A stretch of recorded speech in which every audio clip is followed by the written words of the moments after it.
Sigue nuestra cuenta de Twitter, @scjn, y entérate de la información oficial sobre la actividad jurisdiccional de la Suprema Corte de Justicia de la Nación, comunicados, convocatorias, cursos, conferencias y seminarios. Inscríbete a las actividades en línea y participa.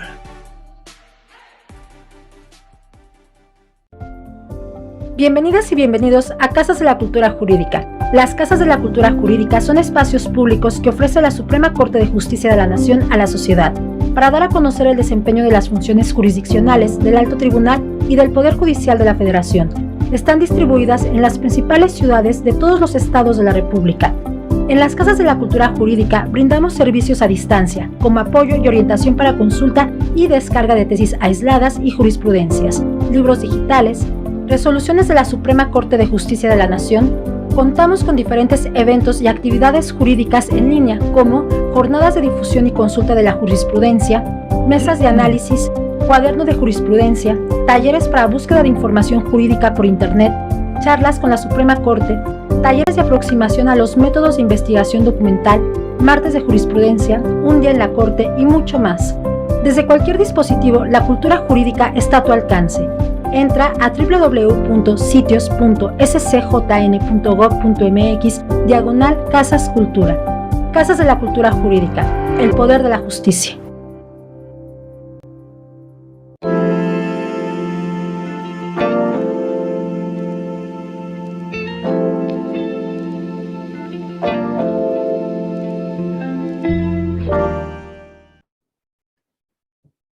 Muy buenas tardes a todas las personas que nos acompañan el día de hoy en esta cuarta sesión del Diplomado Juicio de Amparo, edición 2022, organizado en coordinación con la Dirección General de Derechos Humanos de este Alto Tribunal. Mi nombre es Luis Fernando de la Torre Ramírez, director de la Casa de la Cultura Jurídica en San Luis Potosí, y los estaré acompañando en la moderación de esta transmisión. Con el fin de recibir sus preguntas para el disertante, hago de su conocimiento que el chat de la transmisión se abrirá dentro de los siguientes 15 minutos. Por lo anterior, favor de actualizar la página de su navegador para poder visualizarlo. Asimismo, les pido utilizarlo únicamente para la exposición de dudas, las cuales, dependiendo del número que se reciban, se le habrán de presentar en su momento a nuestro ponente. Así también les recuerdo que no es necesario que en este chat acrediten su asistencia, ya que esto lo podrán hacer con posterioridad en la plataforma del diplomado una vez que termine la presente presentación. Para esta sesión participará nuevamente como disertante el maestro Miguel Óscar Casillas Sandoval, secretario de Estudio y Cuenta en la Coordinación General de Asesores de la Presidencia de este Alto Tribunal, quien expondrá el tema Interpretación Jurídica, segunda parte. A continuación, me permitiré dar lectura nuevamente a su síntesis curricular. Es maestro en leyes por la Escuela de Derecho de la Universidad de Harvard, en la cual estudió como becario Fulbright García Robles y abogado por el Centro de Investigación y Docencia Económicas. Fue colaborador en la ponencia del hoy ministro presidente Arturo Saldívar por 5 años, así como investigador jurisprudencial del Centro de Estudios Constitucionales. Actualmente es secretario de Estudio y Cuenta en la Coordinación General de Asesores de la Presidencia. Cedo la palabra al maestro Miguel Óscar Casillas Sandoval. Sea usted bienvenido, pues es un honor contar nuevamente con su participación. Muchas gracias, Fernando, por la presentación. Muy buenas tardes a todas y todos. Otra vez es un gusto para mí estar con ustedes en segunda y última ocasión para seguir platicando acerca de interpretación jurídica y en este caso, de manera muy importante, de argumentación constitucional, interpretación constitucional y argumentación constitucional. Agradecer también una vez más a las Casas de la Cultura Jurídica y a la Dirección General de Derechos Humanos por la invitación. Y bueno, encantado, como siempre, estar en el Diplomado de Juicio de Amparo que organiza la Suprema Corte de Justicia de la Nación. La clase pasada estuvimos platicando de interpretación jurídica, como el concepto de interpretación jurídica, y estuvimos problematizando hacia el final en relación con que siempre la interpretación puede llegar a ser un ejercicio creativo o discrecional. Atrás queda esta perspectiva más bien formalista en la que la interpretación es un acto de conocimiento científico, es un acto de descubrimiento de la verdad encerrada en las normas. Y tratamos de transitar hacia una visión inspirada por el realismo genovés, en la que en verdad, en algunos casos, la interpretación es un ejercicio de conocimiento. En algunos casos es un ejercicio cognitivo a partir de los significados posibles de una disposición. Pero también comprendimos que en muchos casos es necesario que el intérprete o la intérprete tomen una decisión. Y que tomen una decisión particularmente para elegir dentro de los significados posibles de una disposición.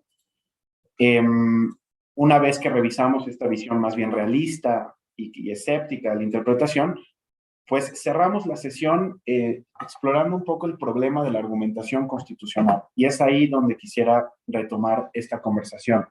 ¿Por qué es un problema y por qué es el problema tal vez más agudo de la interpretación constitucional, ¿no? Lo que veíamos en la clase pasada, en forma muy breve, pues es que interpretar la Constitución es interpretar estas grandes categorías que están contenidas en ella.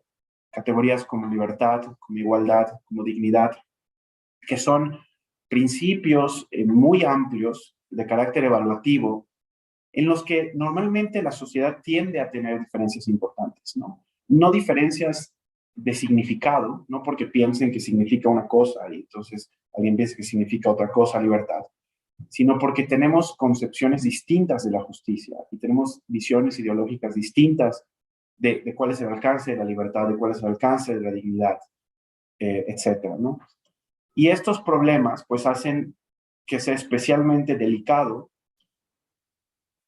que al final del día un grupo de jueces y juezas sean los máximos intérpretes de estas disposiciones, ¿no? Que sean quienes van a darles sentido definitivo e indiscutible a estos conceptos, ¿no? Pero además es particularmente agudo el problema porque son conceptos que estructuran, que vertebran nuestra sociedad, ¿no? Son los principios más fundamentales de nuestra comunidad política, son los que definen cómo se organiza el gobierno, cómo se limita el poder y cuál es su relación con los ciudadanos. Son, en suma, los términos que definen y que regulan nuestra vida pública. Entonces, la interpretación constitucional y particularmente garantizar que sea un ejercicio racional, que sea un ejercicio transparente, claro, bien fundamentado, pues es de la mayor importancia. Y eso es ahí en donde nos quedamos en la clase pasada. ¿Qué ha pasado en México? Si en México, si de por sí, digamos, es complejo argumentar de manera sólida con la Constitución o tiene, digamos, problemas que hacen muy discutibles los ejercicios interpretativos, pues en 2011 tuvimos una reforma que fue no menos que un terremoto en nuestro sistema jurídico. Fue una reforma por la que se adicionaron más de 200 tratados internacionales en materia de derechos humanos al orden constitucional, con rango constitucional. Y entonces esto amplió de manera muy significativa el parámetro de control o el parámetro interpretativo de nuestro sistema jurídico, ¿no?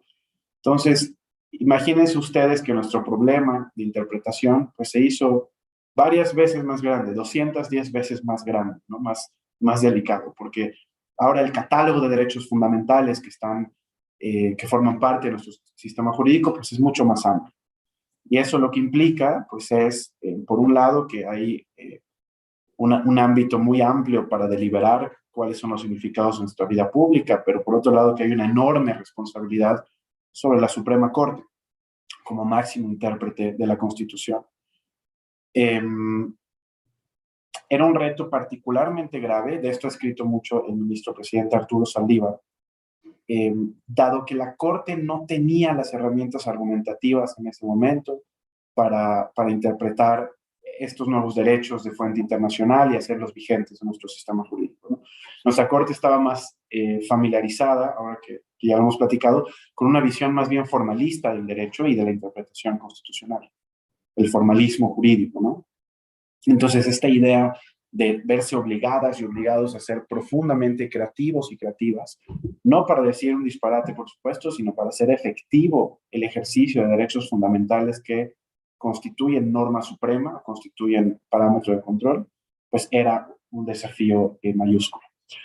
Afortunadamente, la Suprema Corte estuvo a la altura de este desafío y a lo largo de los últimos 10 años se ha dedicado a desarrollar un extenso catálogo de derechos humanos en un gran número de materias: materia penal, derechos de la infancia, perspectiva y paridad de género, derechos políticos, derechos sociales, en fin, una gran cantidad de derechos fundamentales.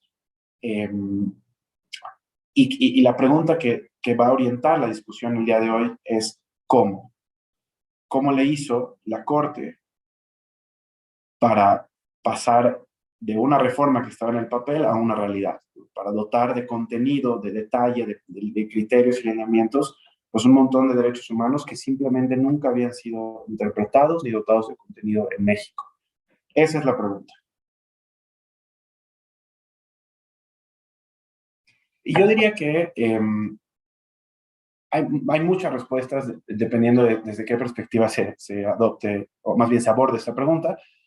Por ejemplo, podemos pensar que desde una perspectiva de teoría política, lo que hubo detrás fue un fuerte compromiso con una visión específica de la justicia, una visión igualitaria, sensible, una visión garantista.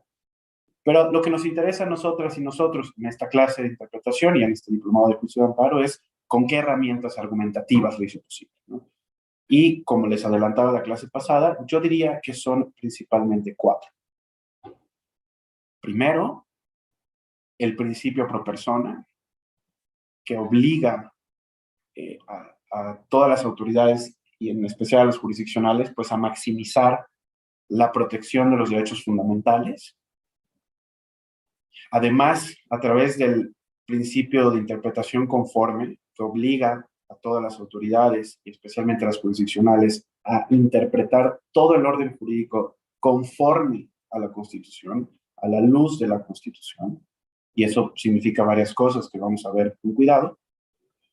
Y de manera cada vez más consistente a través de lo que en la literatura se conoce como metodologías de adjudicación constitucional.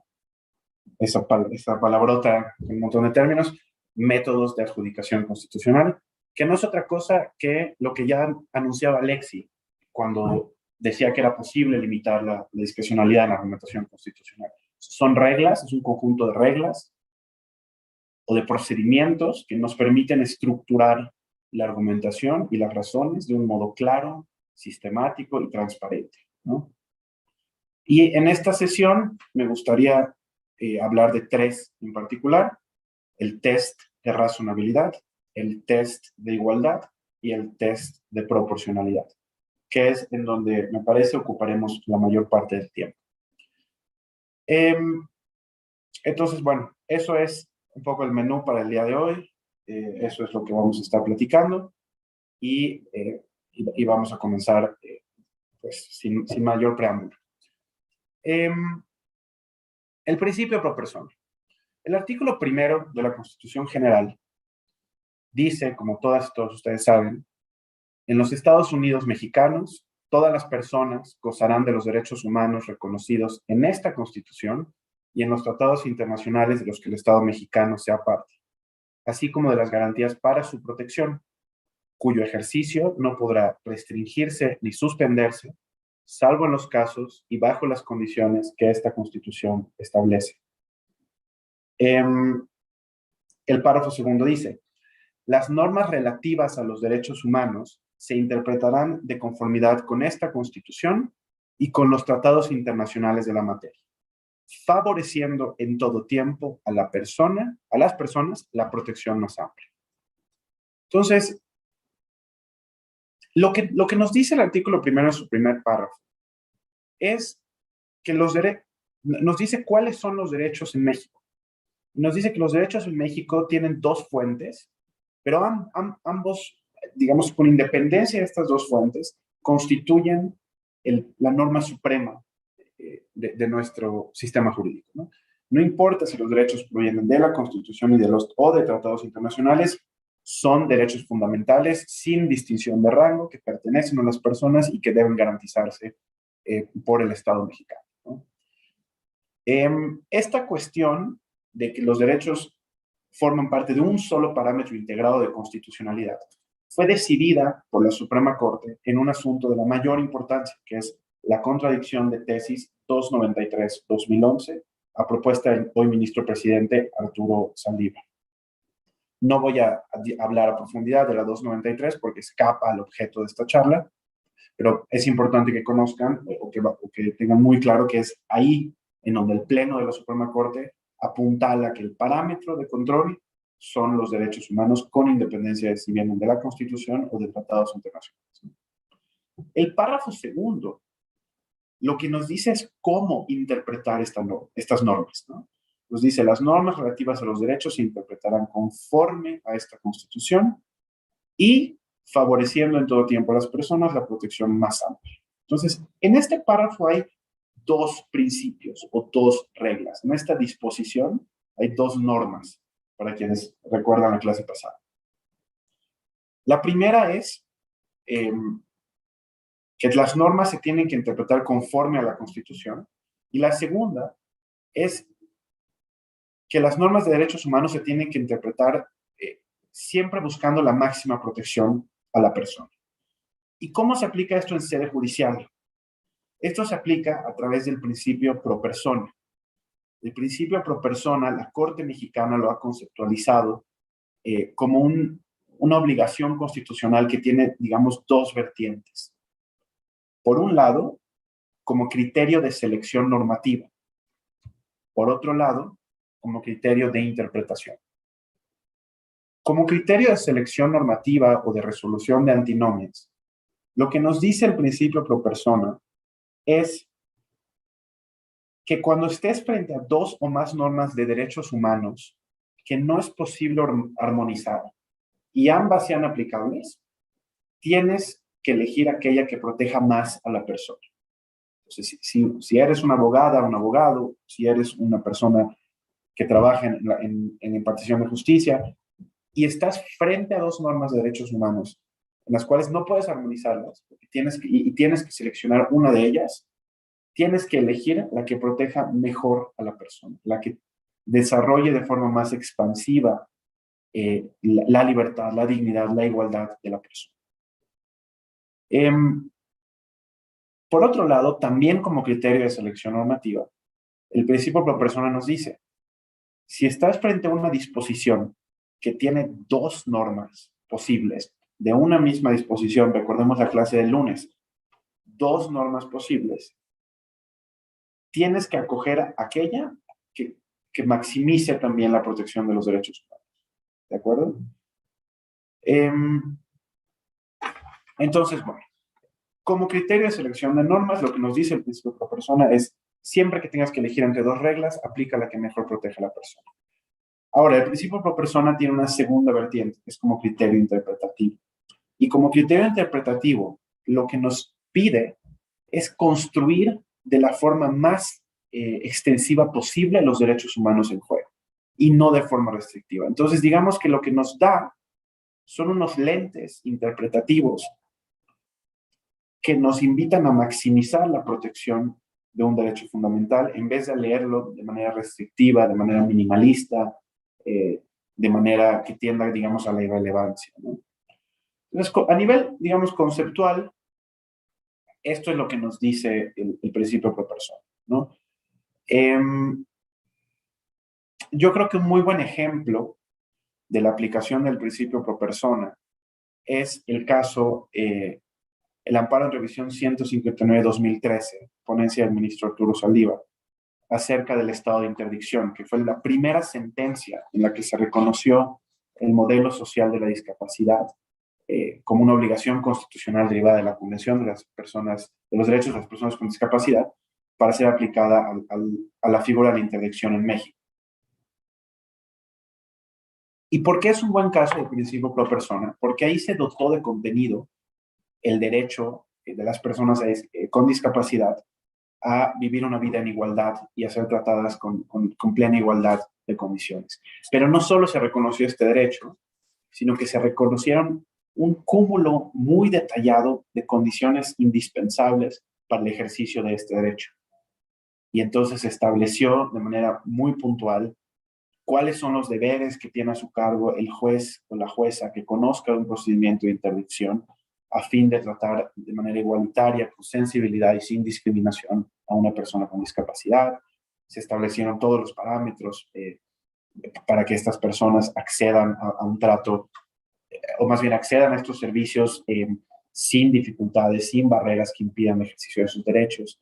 Entonces, se precisó con un grado de detalle importante cuáles son las condiciones del ejercicio del derecho. Y este ejercicio interpretativo que maximiza el contenido de un derecho es un buen ejemplo del principio pro persona. Hay muchos casos que dan cuenta de ello. Otro ejemplo es el caso del bullying, el amparo directo 35-2014 de la primera sala, en el que también no solamente se reconoció que las niñas, niños y adolescentes de este país tienen derecho a estudiar en un ambiente seguro, libre de acoso escolar, cosa que parece muy intuitiva, sino que además se detallaron los criterios indispensables para el ejercicio de este derecho, ¿no? Se explicó qué cosas tiene que hacer la escuela, los directivos, las y los profesores para tener un ambiente sano, un ambiente sin violencia, etc. Entonces, lo menciono de manera muy breve porque realmente los ejemplos grandotes los vamos a ver en las otras herramientas, pero son algunos casos que me parece a mí dan cuenta de cómo se hace vigente el principio pro persona, maximizando la interpretación de los derechos humanos. Ahora, muy importante, ¿qué cosa no es el principio pro persona? Ciertamente el principio pro persona exige construir de la forma más extensiva posible los derechos, pero no significa que se le dé razón a una de las partes. Es decir, el principio pro persona no es una razón para que la parte quejosa gane el juicio de amparo, ¿no? Uno no puede decir, en virtud del principio pro persona, que se me dé la razón, ¿no? Y esto puede, a algunas y a algunos de ustedes les puede parecer chistoso, pero estos casos sí llegaron a la Corte y produjeron un criterio de la Corte, donde la Corte dice, el principio pro persona no implica ganar el juicio, ¿no? Tampoco implica que se puedan soslayar o perdonar los requisitos de procedencia o admisibilidad de los recursos y medios de impugnación. Es decir, el principio pro persona en forma automática no hace procedente un recurso, no hace procedente un medio de impugnación. Y tampoco implica que se pueda eximir de algún requisito que está previsto en ley para hacer procedente un recurso y para conocer de una controversia. Entonces, esto también es muy importante, ¿no? Ahora, puede haber algún requisito hipotético que sea exagerado, desproporcionado, que imponga una carga excesiva sobre la persona justiciable, y entonces pudiéramos traer a colación el principio pro persona. Pero lo que quiero evidenciar aquí es que por su sola existencia o por su sola invocación, más bien, el principio pro persona pues no hace procedente nada. Es un poco lo que quiero como que quede muy claro, ¿no? Recuerden, el principio pro persona lo que nos dice es, si hay una antinomia, elige la norma que mejor proteja a la persona. Si estás interpretando, construye de la forma más extensiva y protectora posible esa norma que estás interpretando. Pero no nos dice, tiene la razón automáticamente el justiciable. Por ejemplo. Entonces, solamente para dejarlo ahí. Permítame, le voy a dar lectura a una tesis de jurisprudencia de la Corte Mexicana que justo dice esto que acabamos de comentar. El rubro de la tesis es principio pro persona, solo puede utilizarse en su vertiente de criterio de selección de interpretaciones cuando éstas resulten plausibles. Y dice, de acuerdo con lo previsto en el artículo 1 de la Constitución, las normas de derechos humanos se interpretarán y aplicarán favoreciendo en todo tiempo a la persona la protección más amplia.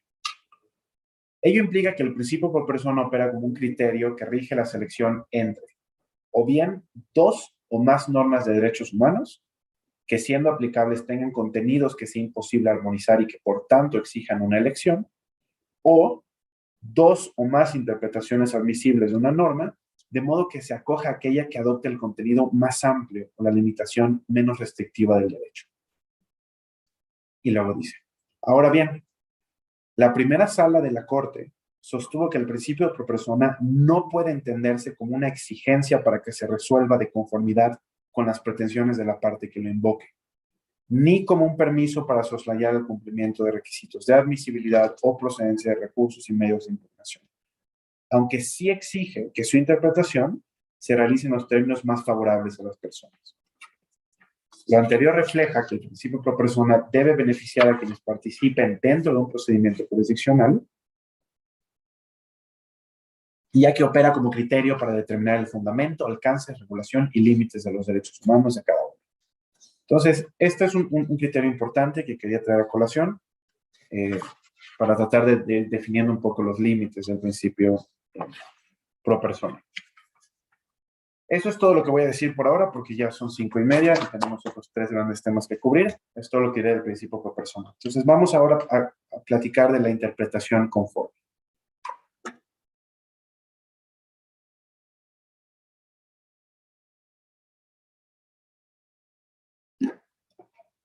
La interpretación conforme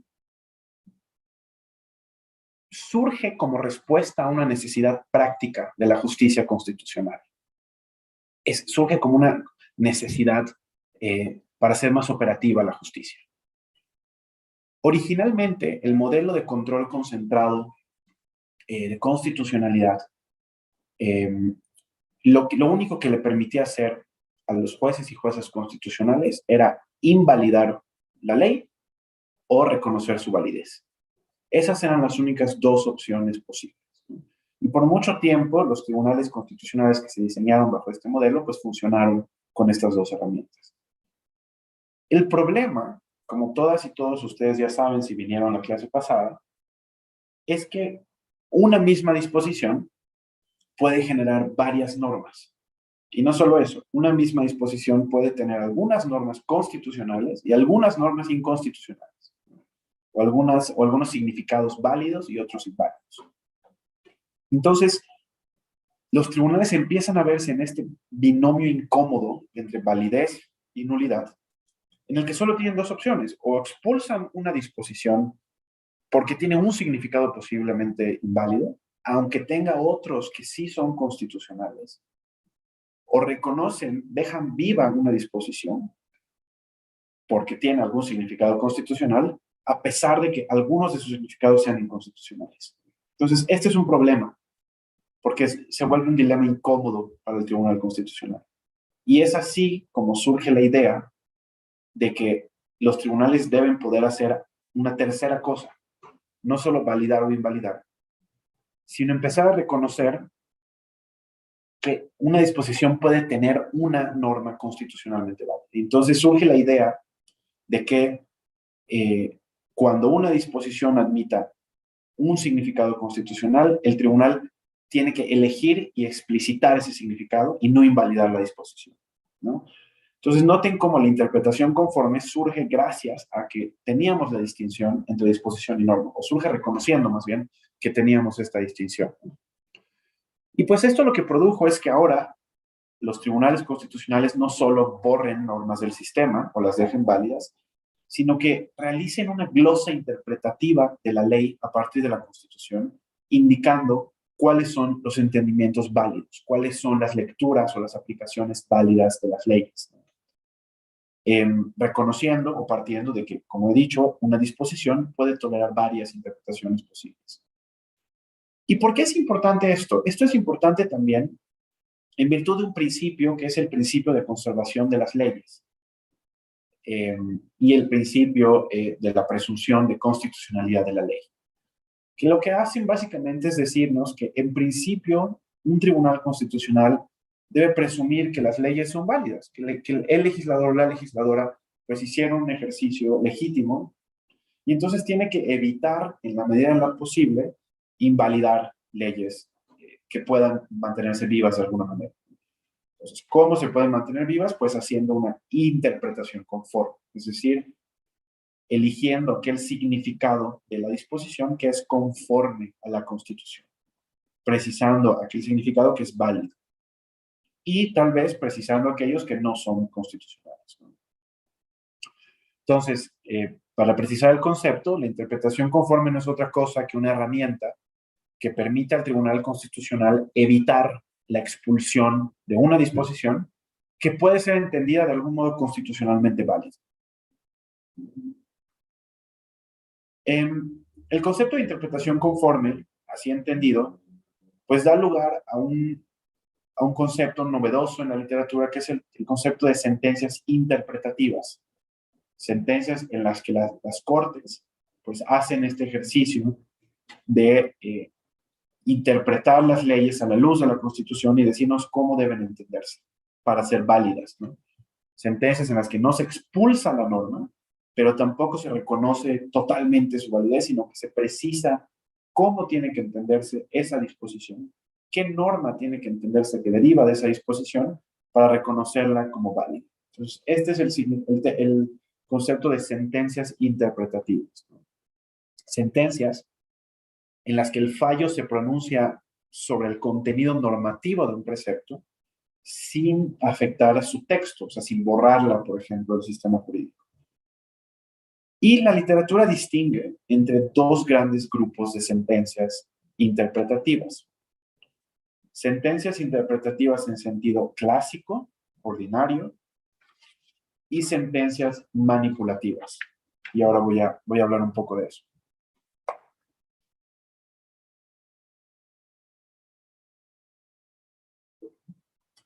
Las sentencias interpretativas clásicas pues son las que hacen esto que ya hemos comentado, ¿no? Señalan cuál es la interpretación conforme a la Constitución y señalan los entendimientos inconstitucionales entre aquellos que pueden ser derivados razonablemente de un texto legal. Las sentencias manipulativas son más interesantes porque hacen otra cosa. Las sentencias manipulativas son aquellas en las que los jueces y juezas no eligen una o alguna de las varias interpretaciones posibles o razonablemente posibles, sino que amplían o sustituyen los supuestos de aplicación de las normas o las consecuencias jurídicas de las normas.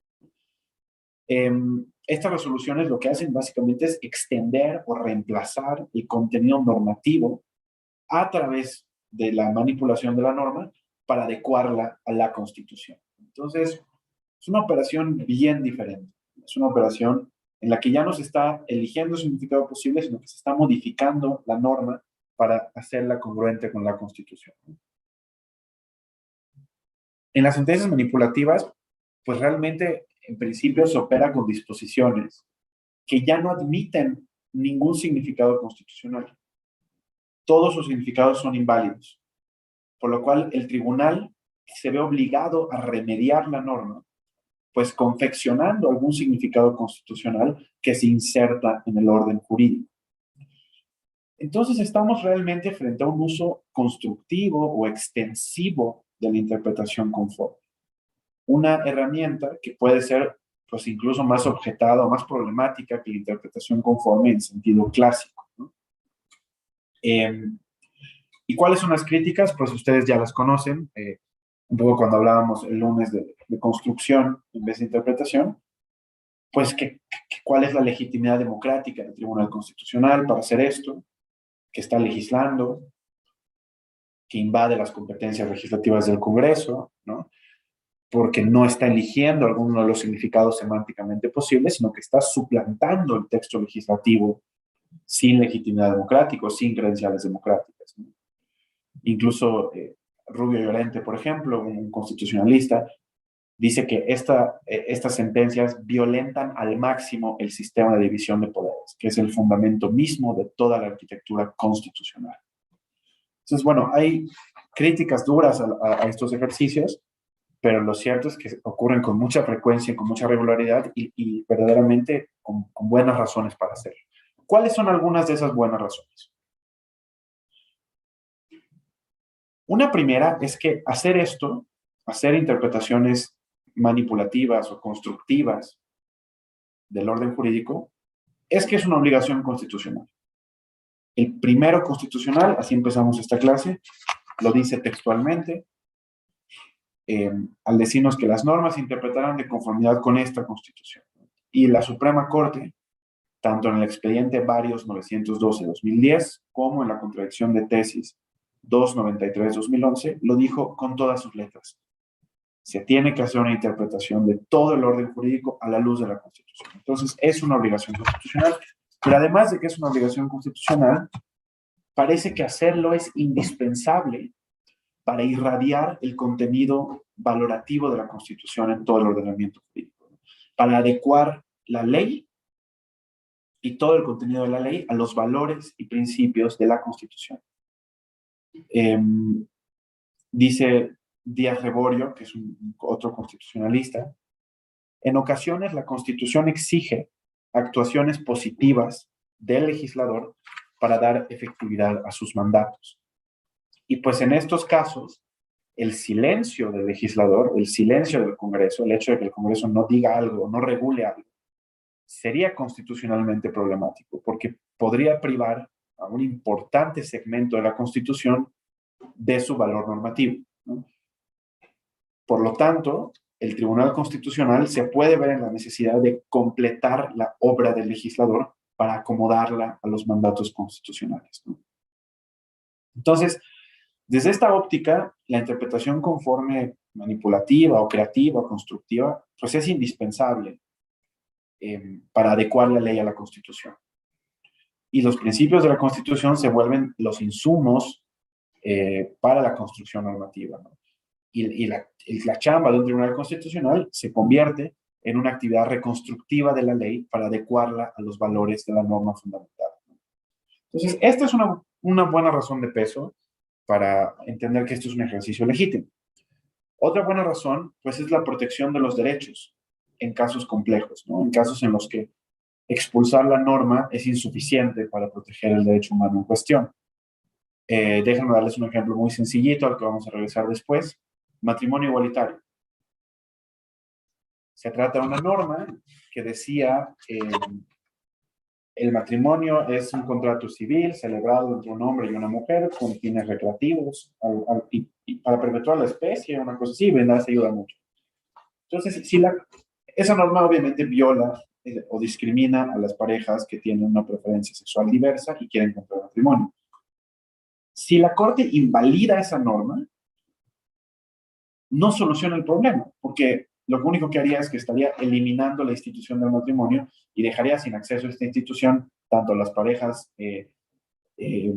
heterosexuales como a las parejas homosexuales. Entonces, lo que tiene que hacer la Corte y lo que hizo la Corte en los primeros asuntos que llegaron fue manipular la norma para que se entienda que donde dice matrimonio es la unión entre un hombre y una mujer, se entienda la unión entre personas. Entonces, la única forma de remediar la violación constitucional del derecho de igualdad es incorporando a las parejas homosexuales en la cobertura, en el ámbito de aplicación de esta norma. Y eso solo se puede hacer con una sentencia manipulativa. Entonces, hay algunos casos en los que la protección de los derechos exige, sin otra alternativa posible, hacer una interpretación manipulativa.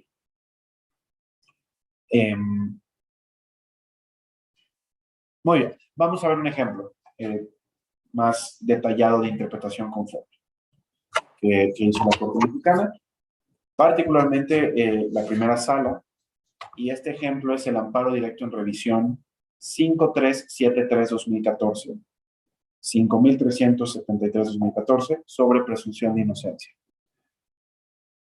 En este caso, un hombre es sentenciado como penalmente responsable del delito de posesión de narcótico, contenido en el artículo 195 del Código Penal Federal. Y se le condena por el delito de posesión de narcótico con fines de comercio. En amparo directo, la persona sentenciada impugna el artículo 195 porque señala que vulnera la presunción de inocencia. El amparo se le niega, entonces esta persona interpone el recurso de revisión y así es como llega su caso a la Corte. ¿Cuál es la cuestión constitucional planteada? Es si el artículo 195 vulnera efectivamente la presunción de inocencia al relevar al Ministerio Público de la carga de la prueba de que la posesión ocurrió con fines de comercio. Déjenme leerles el artículo en cuestión para que quede más claro. Dice: cuando el inculpado posee alguno de los narcóticos señalados en la tabla prevista en el artículo X de la Ley General de Salud, en cantidad igual o superior a la que resulte de multiplicar por 1000 las 6 referidas, se presume que la posesión tiene como objeto alguna de las conductas previstas en el 194, esto es, comercio. Entonces, ¿qué dice esta disposición? Si a una persona la agarran con determinada cantidad de droga, se puede presumir que esa posesión, que ese delito de posesión es con fines de comercio, lo cual es más grave, por supuesto. Entonces, esta era una norma que estaba impugnando el quejoso. ¿Y qué es lo que argumenta la Corte? Bueno, lo que argumenta la Corte es que la Corte le da la razón al quejoso. Y la Corte lo que dice es que se equivocó el tribunal colegiado, quien tuvo por acreditada la posesión con fines de comercio, basándose exclusivamente en la cantidad de droga que poseía la persona, ¿no? Relevando de esta manera al MP de la obligación de probar el delito. Entonces, ¿qué dice la Corte? Dice: no basta con que exista una cantidad determinada de narcótico para que tú concluyas que era con fines de comercio. Solamente es una presunción. Ahora, presunción, el término se presume, contenido en el artículo que acabo de leerles, tiene 3 significados posibles, dice la Corte. 3 significados posibles y distintos. Se puede entender como una presunción absoluta, que significa que por el solo hecho de que tienes la cantidad de droga, se tiene por demostrado que poseías la droga con fines de comercio. O se puede entender como una presunción relativa, que es que por el hecho de poseer una cantidad de droga, se releva el MP de la carga de la prueba, y entonces tú tienes que probar que no ibas a utilizar la droga con fines de comercio, y esto fue lo que ocurrió en el caso. O como una presunción simple. El hecho de que tengas una cantidad de drogas solamente es un indicio de que era con fines de comercio, pero en ningún modo releva al Ministerio Público de la carga de probar su acusación, ¿no? La cantidad de drogas solo es un indicio que tiene que considerarse de manera integral junto con otros elementos probatorios, con otras circunstancias que rodean la conducta cometida, pero no releva al Ministerio Público de probarlo con estos otros elementos, ¿no? Entonces, lo que dice la Corte es: hay que hacer una interpretación conforme de esta norma para que se entienda que se refiere a presunción simple, solamente un indicio. Tener determinada cantidad de droga solamente es un indicio. Es una presunción simple y esa es la interpretación que es conforme a la presunción de inocencia y al derecho a una defensa adecuada, ¿no? Y esa es la que elige. Y por lo tanto, es inconstitucional la interpretación que hizo el tribunal colegiado como presunción relativa, porque viola defensa adecuada y presunción de inocencia, en tanto dispensa al Ministerio Público de probar su acusación y transfiere la carga de indiciado de acreditar lo contrario, ¿no? Entonces, noten, este ejemplo es muy bonito, es muy ilustrativo, porque es casi como el libro de texto, ¿no? Hay una norma, hay una disposición. Si tienes tanta droga, se presume que es con fines de comercio, y hay 3 interpretaciones posibles. Se presume absolutamente, se presume relativamente, o es una presunción simple, es un mero indicio. Y la Corte elige esta tercera interpretación porque es la que es conforme a la Constitución. Entonces, bueno, este es un ejemplo de interpretación conforme, muy sencillito, muy claro, que muestra cómo la Corte desde el texto legal encontró 3 significados posibles y eligió el que maximice el derecho humano a la defensa adecuada y el principio de presunción de inocencia, ¿no?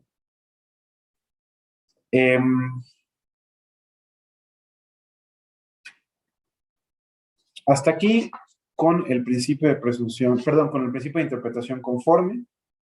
Hay una tesis que les recomendaría tener a la mano, que es, el rubro dice interpretación conforme, naturaleza y alcances a la luz del principio pro persona. No la voy a leer toda, pero sí leerles algunas porciones.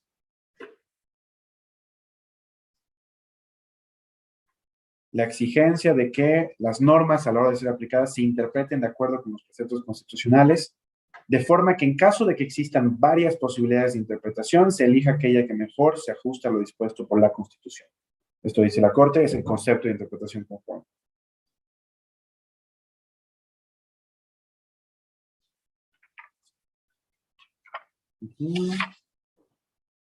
El intérprete debe evitar, en la medida de lo posible, invalidar la norma e interpretarla de un modo en el que una posible contradicción no se produzca y la norma pueda salvarse, ¿no?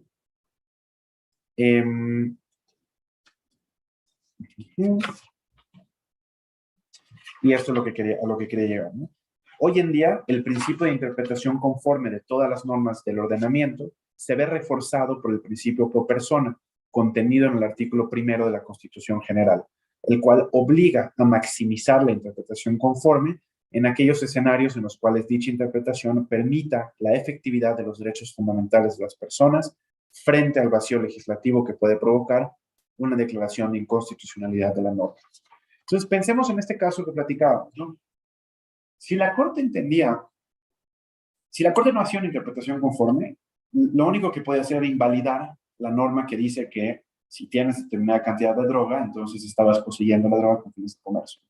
Pero esa tampoco es una buena solución, ¿no? Porque la norma, pues, parece que tiene un propósito legítimo, parece que si tienes determinada cantidad de droga, pues, pudiera ser indicativo de que es con fines de comercio, y por eso es que valió la pena hacer una interpretación conforme que maximice los derechos en juego, ¿no? Que maximice el derecho humano a la defensa adecuada y la presunción de inocencia. Entonces, este caso, el amparo directo en revisión 5373, 2013 creo que era, o 14, es un ejemplo, 2014, es un ejemplo de cómo se aplica la interpretación conforme a la luz del principio pro persona, ¿de acuerdo? Hasta aquí con interpretación conforme. Noten que este ejemplo que platicamos de interpretación conforme no es una interpretación manipulativa o constructiva o creativa. Realmente la Corte lo que hizo fue dotar de contenido el término se presume, pero no manipuló la disposición, y parece que lo que dijo la Corte encaja razonablemente en el término se presume, ¿no? Noten también cómo doto de contenido se presume, o a partir de qué doto de contenido se presume, pues lo hizo a partir de dogmática jurídica. ¿Se acuerdan que veíamos el lunes que una de las formas de limitar la interpretación, una de las formas de hacer razonable o legítima la interpretación es con la dogmática jurídica, que son las construcciones que hacen las y los académicos del derecho para darle sentido y significado a la ley, ¿no? Entonces, lo que hizo la Corte fue consultar la dogmática jurídica que decía que la presunción era de 3 tipos: absoluta, relativa y simple, y elegir uno de sus significados porque es el que maximizaba la presunción de inocencia. Entonces, bueno, ejemplo redondo, sencillo, de interpretación conforme y de principio pro persona. Vamos ahora a entrar a los tests de constitucionalidad.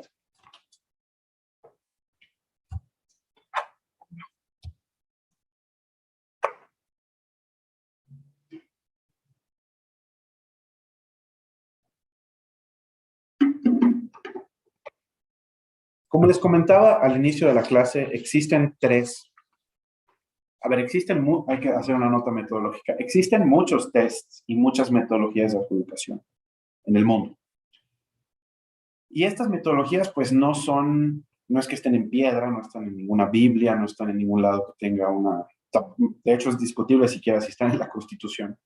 Son métodos de argumentación que surgen en algún tribunal constitucional y se van haciendo populares y se van difundiendo a través del diálogo jurisprudencial entre cortes constitucionales, ¿no?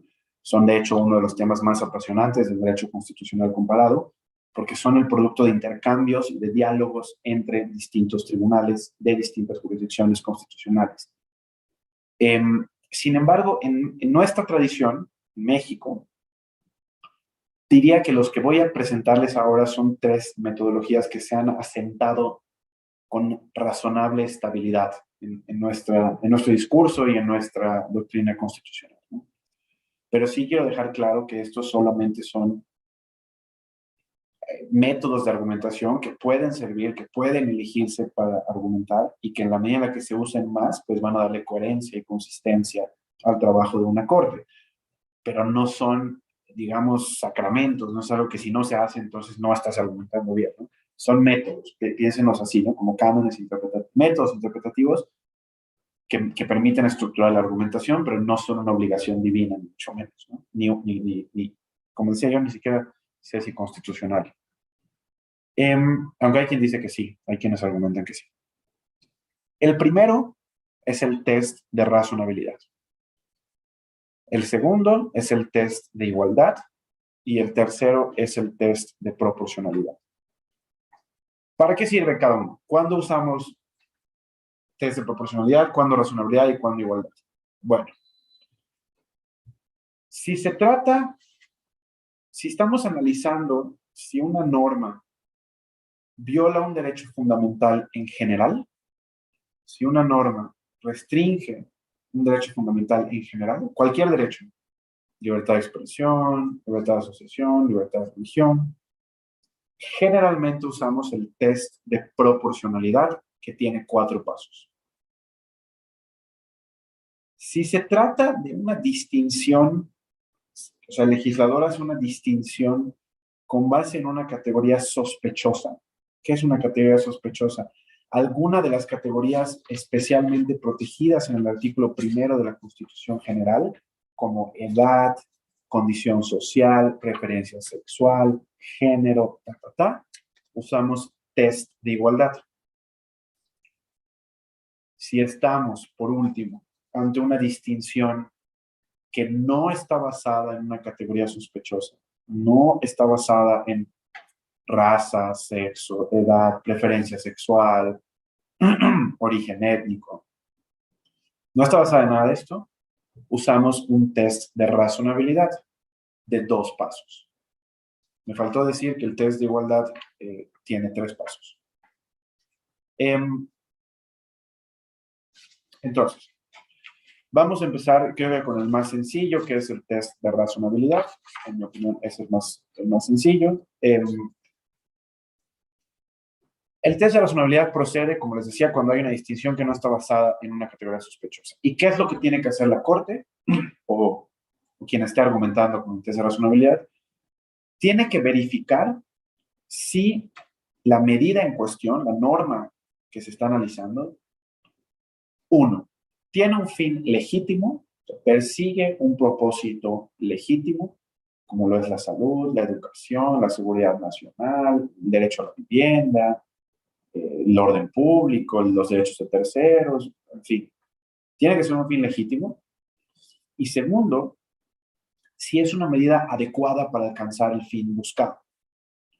Es decir, si esa medida puede lograr ese fin. Y ya. Si la medida cumple con estos 2, entonces pasa el test de razonabilidad y por lo tanto es constitucional. Y se acaba el análisis, ¿de acuerdo? Vamos a ver 2 ejemplos de test de razonabilidad. Recientemente la Corte Mexicana, el Pleno de la Corte, analizó una acción de inconstitucionalidad 300-2020, en donde se preguntaba si ciertos requisitos para asumir el cargo de titular del órgano interno de control del Tribunal de Justicia Administrativa del Estado de México eran constitucionales o no. Y lo que planteaba ahí la Comisión Nacional de Derechos Humanos, me parece que era la comisión, era que estos requisitos violaban el derecho a acceder a un cargo público, entre otras cosas, ¿no? Entonces, tenemos una de esas normas, es una norma que dice que para ser titular del órgano interno de control del Tribunal de Justicia Administrativa del Estado de México, tienes que tener reconocida solvencia moral. Así.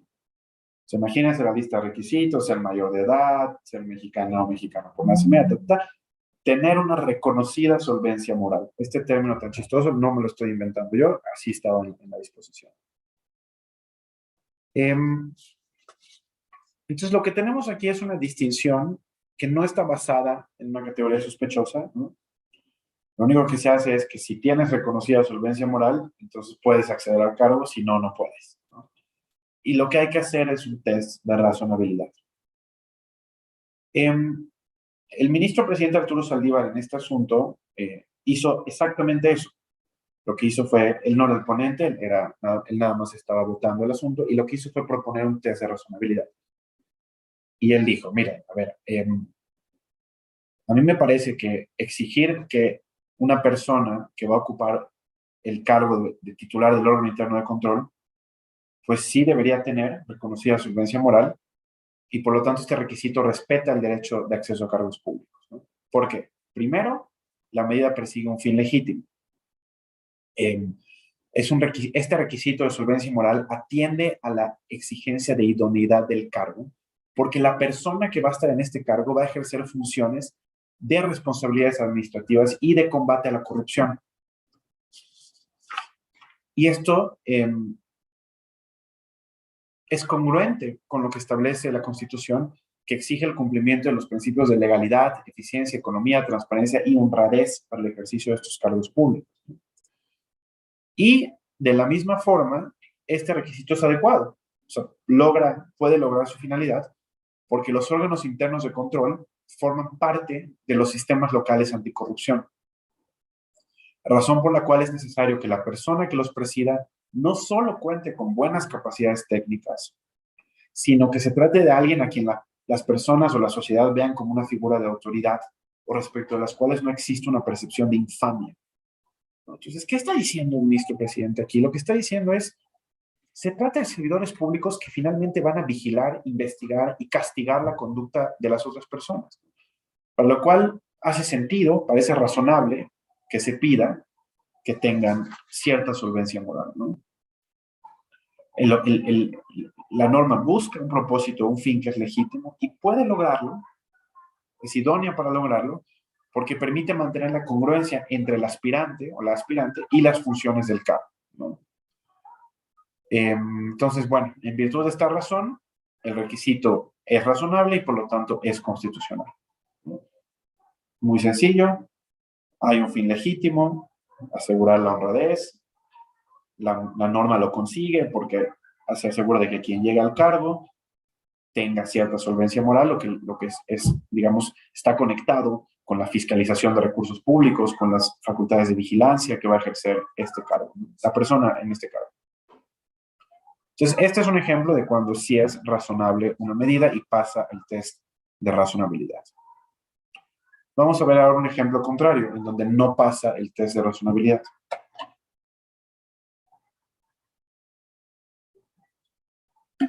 Pido también una disculpa por si se escuchan unos ruidos aquí afuera. Estoy en el Zócalo y bueno, no puedo evitarlo, pero espero que no interfieran mucho con la clase. En esta misma acción, la 300-2020, había otro requisito para ocupar el mismo cargo de órgano de control interno, que era no haber sido destituido o inhabilitado para ejercer un cargo público o como servidor público. Y aquí pues también estamos ante una distinción que no está basada en una categoría sospechosa y por lo tanto lo que hay que hacer es correr un test de razonabilidad.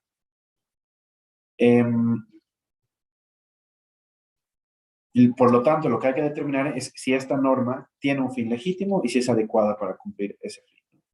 Y aquí lo que hizo el ministro presidente Arturo Saldívar fue argumentar que la medida sí tiene un fin legítimo. De nuevo, ¿no? Es un cargo que va a ejercer funciones dentro de un sistema de responsabilidades administrativas y combate a la corrupción, por lo que la medida busca asegurar la honradez de las personas que van a ocupar los cargos públicos que son críticos en el combate a la corrupción. Pero, a diferencia de aquella norma que exigía solvencia moral, esta norma no es adecuada para lograr ese fin. ¿Y por qué no es adecuada para lograr ese fin? Porque resulta sobreinclusiva. ¿Qué significa esto de sobreinclusivo? La norma es muy general. La norma dice, si fuiste inhabilitado o destituido para ser servidor público, nunca puedes ocupar este cargo, ¿no? Entonces, lo que cuestiona un poco el ministro presidente es, a ver, una persona puede ser inhabilitada o destituida por faltas graves o por faltas no graves. Además, una persona puede ser inhabilitada por un tiempo determinado, de manera permanente, puede ser que ya haya cumplido la sanción o no. Entonces, la medida es sobreinclusiva porque prohíbe o impide que cualquier persona que haya sido destituida ejerza este cargo. Cuando hay a lo mejor personas que fueron inhabilitadas o destituidas, pero que lo fueron en una circunstancia muy poco relevante o muy poco grave y podrían ser idóneas para este cargo, ¿no?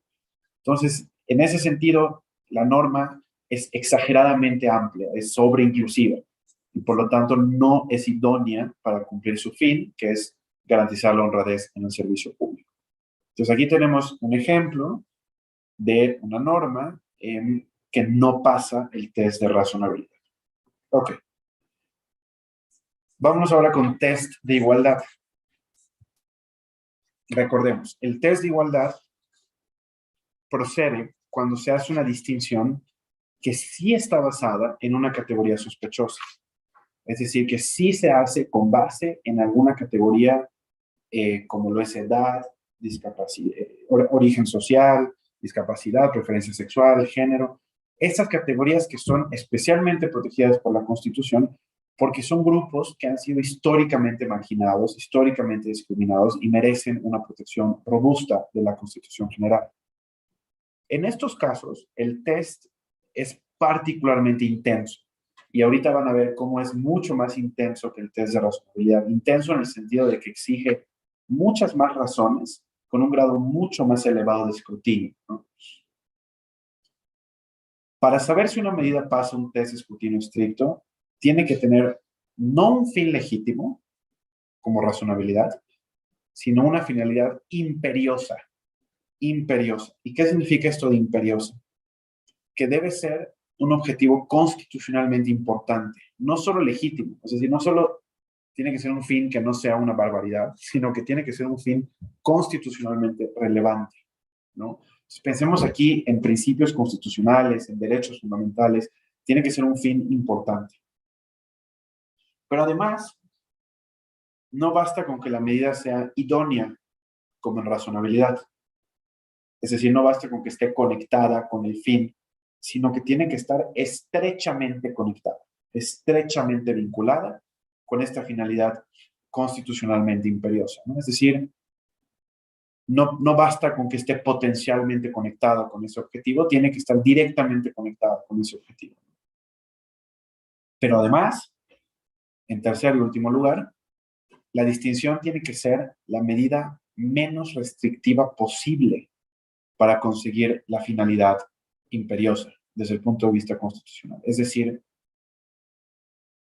el juez o jueza constitucional tiene que comprobar que no hay otra medida, otra norma que pueda lograr la finalidad imperiosa sin restringir en ese grado el derecho fundamental. Entonces, pues es un ejercicio triple, es un test conformado por 3 pasos que hace muy complicado que una medida sea constitucional, ¿no? Y creo que es importante hablar un poco de esto, de por qué es un test especialmente intenso, ¿no?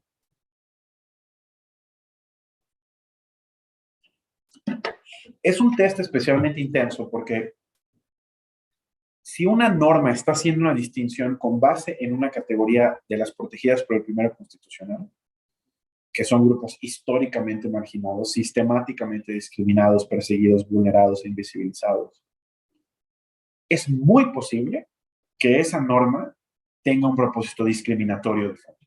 Entonces, en ese momento nos toca sospechar de esa norma, sospechar de que se trata de una norma discriminatoria. Y entonces le tenemos que pedir muchas más razones al Congreso para justificar esa distinción. Es por ese motivo que el test es especialmente intenso y tiene 3 gradas que son bastante rigurosas, ¿no? El ejemplo que me gustaría remitirles aquí es la sentencia de matrimonio igualitario que ya he comentado, el amparo en revisión 581-2012. Y pues en esta justamente se dijo que establecer, ahí lo que se analizó pues es la norma que dice que matrimonio es la unión entre hombre y mujer para perpetuar la especie y brindarse ayuda mutua. Y pues bueno, lo primero que hay que notar es que es una distinción basada en preferencias sexuales, que es una categoría sospechosa del primero constitucional. La norma permite que las personas heterosexuales accedan al matrimonio y prohíbe que las personas homosexuales lo hagan. Entonces aquí se activa el test de escrutinio estricto o el test de igualdad. Y entonces lo que hay que ver es si la norma tiene una finalidad imperiosa, y la Corte concluye que sí, que la norma busca proteger a la familia, ese es su propósito, pero la norma no está estrechamente conectada, es decir, no cumple con el segundo paso del test, estrechamente vinculada. Pues porque, por un lado, el concepto de familia es muy amplio, ¿no? La familia no solamente es entre personas heterosexuales, ¿no? La Corte ha establecido que la familia es un concepto que se debe apegar a la realidad social, que hay muchos tipos de familia y que todos son válidos. Pero además, es una norma subinclusiva, porque excluye injustificadamente a las personas homosexuales del acceso a esta institución, ¿no? Quienes para todos los efectos pues están en una situación equivalente. No hay ninguna buena razón para negarles el ejercicio de este derecho y para que puedan acceder al matrimonio en igualdad de condiciones. Entonces, esta norma no pasa ni siquiera la segunda grada del test, que es estrechamente vinculada, y ahí se cae. Por lo tanto, la norma es discriminatoria y es inconstitucional. Entonces, recapitulando, test de igualdad aplica cuando hay una distinción del legislador basada en una categoría sospechosa, tiene 3 pasos, 3 gradas, finalidad imperiosa, estrechamente vinculada y que sea la medida menos restrictiva posible. Hasta aquí con el test de igualdad de escrutinio estricto. Y ya vamos a terminar con el test de proporcionalidad.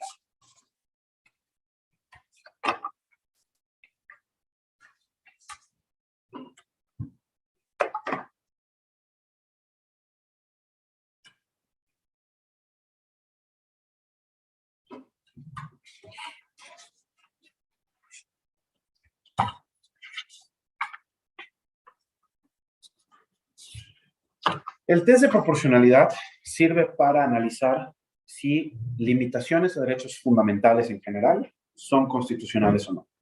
Entonces, no se trata de distinciones como en razonabilidad e igualdad, y mucho menos de distinciones basadas en categorías sospechosas, como igualdad. Se trata de estudiar medidas que interfieren en derechos fundamentales en general. Y tiene básicamente 4 pasos.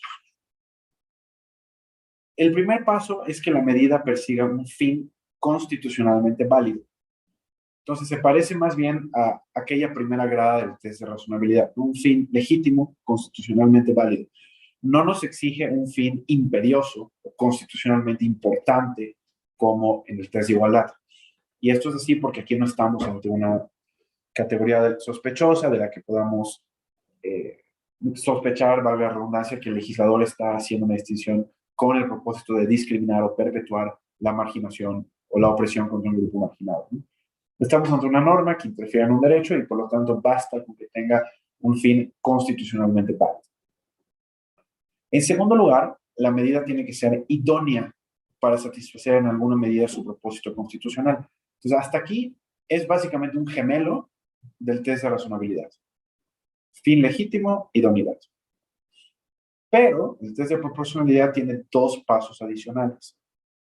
Tercer paso, que no existan medidas alternativas igualmente idóneas para lograr ese fin. Es decir, lo mismo que en igualdad de escrutinio estricto, que sea necesaria, que la medida sea necesaria y que no existan otras alternativas que sean igualmente idóneas para lograr el fin, pero menos lesivas del derecho. Entonces, este tercer paso un poco también lo que hace es que le pida al juez o jueza que se cuestione si no hay otras alternativas que el legislador debió haber considerado, que intervengan en menor medida con el derecho fundamental y que logren alcanzar el propósito de la norma con la misma intensidad, ¿no? Cuarto y último paso se llama proporcionalidad en sentido estricto, y de lo que se trata ahí es de verificar que el grado de afectación al derecho humano en cuestión no sea mayor al grado de realización del fin perseguido. Es decir, ahorita lo vamos a ver con un ejemplo, pero es decir, se tiene que constatar que se protege más el derecho de lo que se afecta, el derecho o el fin, de lo que se afecta el derecho que se estaba estimado violar, ¿no? Entonces, ejemplo, si yo tengo una norma que dice prohibido hacer fiestas después de las 11 de la noche porque eso protege la salud, porque evita contagios de COVID, y alguien dice, oye, eso viola la libertad de movilidad, por ejemplo, en esta grada del test, lo que tengo que comprobar es que el grado de afectación a la movilidad no sea mayor al grado de protección a la salud con esta medida que evita contagios, ¿no? Es un poco, a grandes rasgos, es lo que hace el test de proporcionalidad. Vamos a verlo, ahora que lo estoy diciendo, me parece que es buena idea ver el test con este ejemplito que es muy sencillito, ¿no? Hipotético. Una norma que dice prohibido circular después de determinada hora para evitar contagios de COVID. Lo primero que nos preguntaríamos con proporcionalidad es si persigue un fin legítimo, ¿no? Y aquí me parece que el Congreso imaginario que estamos planteando podría decir, bueno, sí, hay un fin legítimo que es proteger la salud. Ok, entonces vamos a ver si la medida es idónea. Y aquí me parece que podríamos también concluir que sí. En la medida en la que las fiestas son o pueden ser un escenario de contagio de COVID y de intercambio social que propague la enfermedad, pues la medida sí logra su fin en algún grado, ¿no? Ahora, nos podemos preguntar si existen otras alternativas igualmente idóneas para proteger la salud del COVID, pero menos lesivas del derecho a la movilidad, de la libertad de movilidad. Y aquí es donde podemos tener un debate interesante, ¿no? A lo mejor podemos decir, es la mejor medida, o a lo mejor podemos decir, no, en vez de evitar toda la movilidad y todas las fiestas, evita las fiestas de más de 5 personas. Con eso proteges igual efectivamente a la gente del COVID y no prohíbes de manera total las fiestas. Entonces es una medida que es igualmente idónea, pero menos lesiva de la libertad de movilidad. Y el cuarto paso, pues suponiendo que sí sea la mejor medida, la medida necesaria, pues tendríamos que ver qué tanto se afecta a la libertad de movilidad versus qué tanto se protege la salud. Y si se protege la salud en mayor medida de lo que se afecta a la movilidad, la medida sería constitucional. Entonces, bueno, en un ejemplo muy sencillo, así se aplicaría el test de proporcionalidad. Vamos ahora a ver un ejemplo de la vida real, que es el caso de marihuana que ustedes pudieron leer, el amparo en revisión 237-2014. ¿Cuáles son los hechos de este caso? De forma muy sumaria, muy breve, se trata de diversas personas que solicitaron a la COFEPRIS una autorización para consumir marihuana de forma regular y personal con fines lúdicos o recreativos y para poder realizar todas las actividades relacionadas con el autoconsumo: sembrar, cultivar, cosechar, preparar, poseer, transportar y en general todo lo necesario para el autoconsumo, ¿no? La solicitud les fue negada, la COFEPRIS les dijo que no, y entonces promovieron un amparo indirecto en el que básicamente argumentaron que esta decisión de la COFEPRIS violaba el libre desarrollo de la personalidad, que en su opinión le da cobertura al derecho a fumar marihuana con fines lúdicos, ¿no? El juicio de amparo indirecto, pues también, el amparo indirecto, perdón, también les fue negado y interpusieron recurso de revisión. De esta manera, el caso llega a la Suprema Corte Mexicana.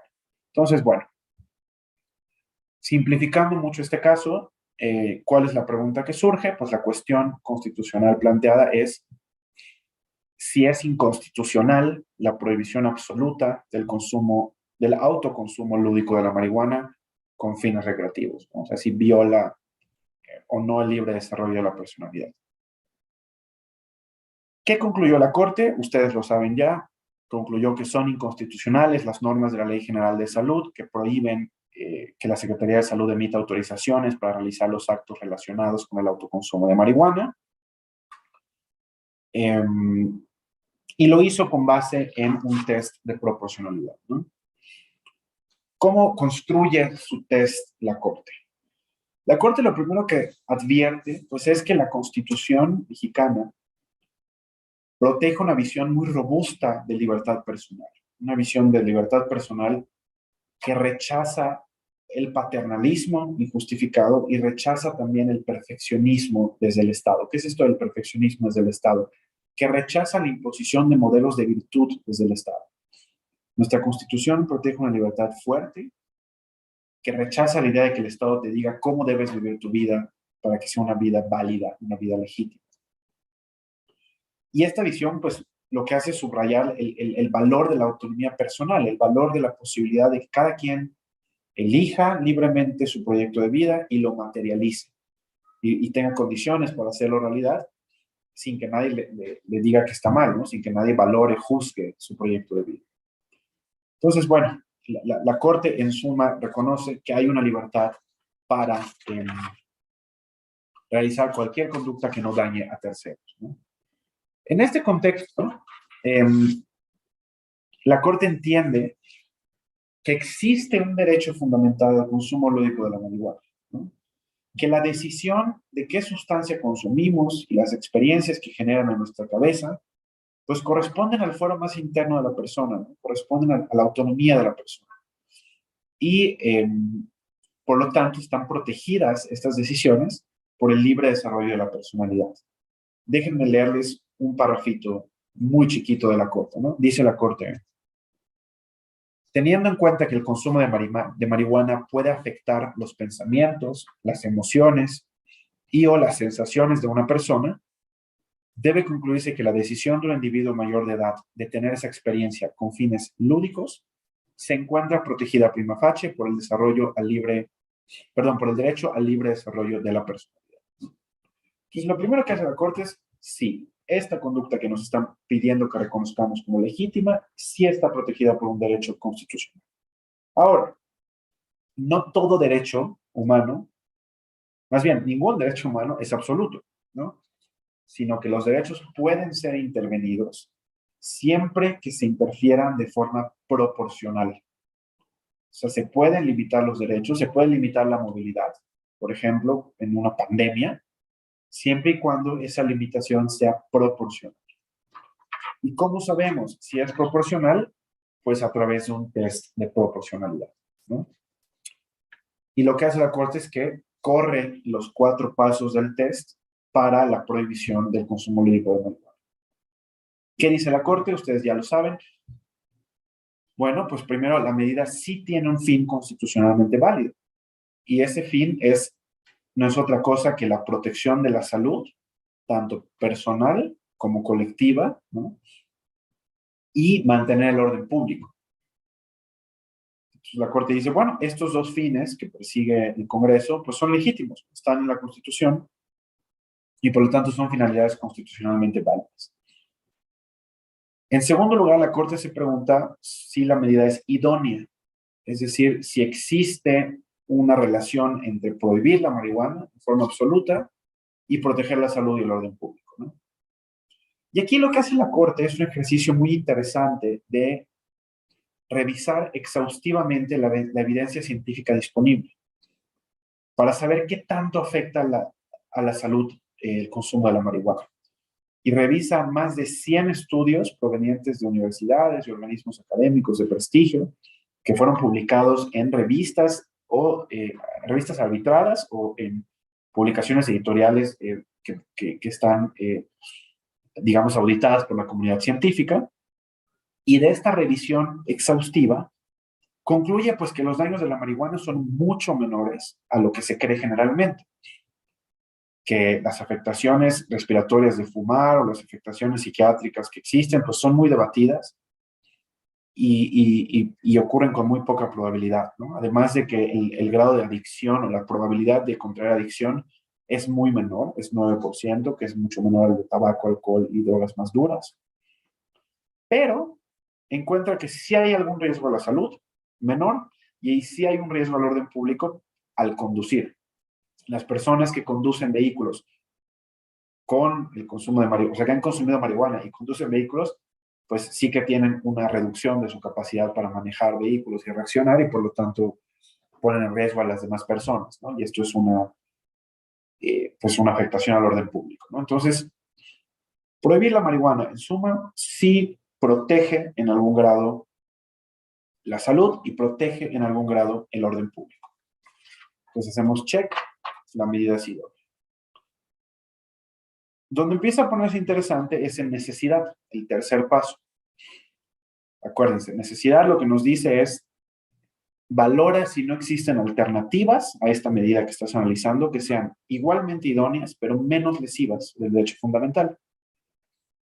Y aquí es en donde la Corte dice, no, esta medida no es necesaria porque existen otras alternativas para alcanzar los objetivos de la norma, salud y orden público, que afectan en mucho menor grado el libre desarrollo de la personalidad, ¿no? La medida, pues, es básicamente una prohibición absoluta, ¿no? Impide el consumo de marihuana en cualquier caso, cuando la verdad es que solamente debería desalentar la conducta en ciertos supuestos específicos, como manejar vehículos o manejar instrumentos peligrosos, o consumirla en lugares públicos frente a menores. Entonces, lo que empieza a argumentar la Corte es, mira, podrían haber hecho una prohibición mucho más chiquita, mucho más específica, mucho más dirigida, que una prohibición absoluta a todas las personas en cualquier lugar y en cualquier momento, ¿no? Y eso lo que muestra es que tu medida no es necesaria, porque hay alternativas que igual protegen la salud y el orden público con eficacia, pero que no violan de manera total la libertad de consumir marihuana con fines lúdicos, ¿no? Entonces, desde aquí la Corte dice, no es necesaria, y técnicamente la Corte tuvo que haber detenido su análisis aquí. Pero por fines argumentativos, por fines de exhaustividad, de dar todas las razones posibles, la Corte se va al cuarto paso y dice, no solamente no es necesaria, sino no es proporcional en sentido estricto, ¿no? Lo que dice la Corte es que no se cumple, evidentemente, ¿no? Los costos a la libertad de consumir marihuana son absolutos. Nunca nadie en ningún momento puede consumir marihuana con fines lúdicos y el beneficio es muy menor. ¿Por qué es muy menor?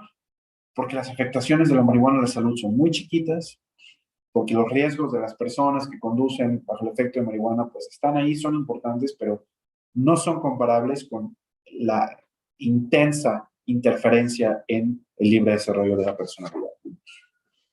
Y por lo tanto, con base en esta argumentación, la norma es inconstitucional. Y ya. Entonces, lo que quisiera que aprecien es cómo en todos estos casos que hemos visto, los casos de cargos públicos, el caso de matrimonio igualitario y el caso de marihuana, para lo que sirvieron los tests, las metodologías de argumentación, fue para estructurar el razonamiento, para ordenar el razonamiento y dar las razones de un modo transparente, claro, sistemático, que hace mucho más fácil debatir, que hace mucho más fácil apropiarse de las razones de la Corte y que hace mucho más fácil criticar las razones de la Corte, ¿no? Entonces, yo terminaría esta sesión pues subrayando el valor que tienen las metodologías de la argumentación, no solo para hacer más racional la argumentación, la interpretación constitucional, sino para hacer más democrática la labor de la Corte, para hacer más transparente las razones que da la Corte y de esa manera facilitar el diálogo con la sociedad que permita pues ir construyendo su legitimidad con el tiempo, ¿no? Con eso me quedaría yo. Luis Fernando, muchísimas gracias y estoy a sus órdenes para cualquier pregunta que tengan. Muchas gracias. Gracias, maestro Miguel Óscar Casillas Sandoval. En atención al horario que se tiene disponible para la sesión, me permitiré realizarle o plantearle el mayor número de preguntas que nos permita el tiempo programado, ya que hemos recibido un gran número de dudas y comentarios en el chat de esta transmisión. Si está de acuerdo, le plantearé preguntas de a dos, en bloques de a dos, la cual me permito leer la primera. Dice lo siguiente: ¿cuál es el método de interpretación constitucional que aplica la Suprema Corte y cómo lo hace obligatorio para todos los jueces del país? Segunda, ¿el Estado en todos sus niveles y en el ejercicio de sus funciones se encuentra obligado a aplicar el principio pro persona? Muchas gracias, Luis Fernando. ¿Cuál es el método de adjudicación constitucional que usa la Corte? Usa estos tres, por lo menos, y usa otros a veces, pero generalmente yo he advertido en mi práctica que utiliza estos tres, o idealmente intento utilizar estos tres, dependiendo de la cuestión planteada, ¿no? Como les decía, estos tres métodos, razonabilidad, igualdad y proporcionalidad, funcionan como recetas argumentativas para distintos problemas, ¿no? Entonces, si estamos ante una distinción que no utiliza una categoría sospechosa, nos vamos por razonabilidad. Si estamos ante una distinción basada en una categoría sospechosa, nos vamos por igualdad. Si estamos ante una interferencia en derechos fundamentales, nos vamos por proporcionalidad. ¿Cómo obliga? Yo creo que la Corte al cumplimiento de estas metodologías, yo creo que no obliga, porque no, como les decía, estas no son obligaciones, ¿no? O sea, estos son métodos que ayudan a argumentar mejor, que ayudan a estructurar las razones, pero no pretenden ser de ninguna manera obligaciones para nadie, ¿no? Yo creo que puede haber un argumento constitucional de un abogado, una abogada, de un juez, de una jueza, de una magistrada, magistrado, igual de persuasivo, de robusto y de interesante, sin estas metodologías, siempre y cuando esté estructurado de manera clara, transparente, persuasiva, etcétera, ¿no? Entonces, pensemos en los tests un poco como si fueran las rueditas de una bicicleta, ¿no? Que ayudan a que nuestro argumento camine mejor. No pensemos en ellos como obligaciones, ¿no? No obstante, lo que acabo de decir, la Corte sí ha emitido tesis en las que habla del test de proporcionalidad como una metodología estándar para adjudicar derechos fundamentales, ¿no? Pero me parece que no es que la Corte quiera obligar a todo el mundo a usar el test de proporcionalidad, sino que más bien está haciéndolo con fines explicativos, ¿no? O pedagógicos. La segunda pregunta es si el principio pro persona obliga a todas las autoridades del país, del Estado mexicano. Sí, efectivamente, así es. No en su vertiente interpretativa, porque no todas las autoridades del Estado mexicano tienen como función interpretar la ley y la Constitución, como la Corte Mexicana o los órganos jurisdiccionales, pero sí están obligadas y obligados a maximizar los derechos fundamentales de las personas, ¿no? Entonces, por ejemplo, existe una obligación en quienes diseñan políticas públicas, pues de diseñar políticas públicas ancladas en derechos fundamentales y que maximicen los derechos fundamentales, ¿no? Eso sería como un ejemplo. Y listo. Muchas gracias, maestro. Segundo bloque, ¿el test de proporcionalidad es una herramienta para la interpretación? ¿Qué sucede cuando la objetividad del juez que interpreta una ley está comprometida emocionalmente? ¿Me repites esta, por favor? Sí. ¿Qué sucede cuando la objetividad del juez que interpreta una ley está comprometida emocionalmente? Okay, muchas gracias, Luis Fernando. Sí, mucho gusto. Lo primero, test de proporcionalidad es una herramienta de interpretación. Creo que si algo les quiero dejar en esta clase es que interpretación y argumentación no tienen una frontera absolutamente definida, ¿no? Cuando la interpretación involucra tomar una decisión y vender esa decisión, persuadir a la comunidad interpretativa de esa decisión, necesariamente va a tener que haber argumentos y vamos a estar frente a un argumento interpretativo. Entonces, un poco como les comentaba el lunes, yo no me obsesionaría con la diferencia entre interpretación y argumentación. Me parece que hay ejercicios que claramente son interpretación, porque son dotar de significado mediante el significado literal o ordinario de los términos a una disposición, pero en general hay que dar razones, y dando razones estamos en el campo de la argumentación. Ahora, si el test de proporcionalidad es típicamente entendido como una herramienta de interpretación, realmente es típicamente entendida como una herramienta de argumentación constitucional, como una metodología de argumentación constitucional, ¿no? Que por cierto está repleta de ejercicios interpretativos, ¿no? El fin legítimo, hay que interpretar la Constitución, ¿no? La idoneidad, hay que interpretar la norma, la necesidad, hay que interpretar la norma. Entonces, es una herramienta argumentativa en la que hay ejercicios interpretativos, ¿no? Lo dejaré ahí sin obsesionarme mucho con pues, etiquetar las cosas, porque creo que la práctica es un poco más compleja que eso, ¿no? ¿Qué sucede cuando se compromete emocionalmente la actividad de un juzgador? Pues estamos frente a o sea, como que diría, por un lado depende, ¿no? Creo que todas y todos estamos comprometidos emocionalmente. Y al resolver un caso muy dramático, por ejemplo, en donde hay una violación terrible de derechos humanos, pues va a haber un compromiso emocional y eso no necesariamente es algo malo. De hecho, a veces es desde las emociones que viene el impulso de hacer justicia de manera más determinante y más insistente. Entonces, yo creo que no es algo malo necesariamente. Creo que es algo malo cuando lo que compromete es la integridad del juzgador o la juzgadora, ¿no? Pero eso es un problema distinto. Si les interesa el tema de las emociones, porque el lunes me hicieron una pregunta similar, recomiendo mucho a una filósofa de la Universidad de Chicago que se llama Martha Nussbaum, se escribe, si no me equivoco, Martha Nussbaum, que escribe sobre las emociones en el derecho y en la actividad judicial, y creo que puede ser de interés de muchas y muchos de ustedes. Muchas gracias. ¿Hay algún criterio general para resolver conflictos entre derechos humanos? La siguiente, ¿cómo se aplica el principio pro persona cuando dos personas dentro de un juicio, amparo contra particulares, argumenten violaciones a sus derechos humanos? Estas dos preguntas están conectadas, entonces las voy a responder creo que de manera conjunta, ¿no?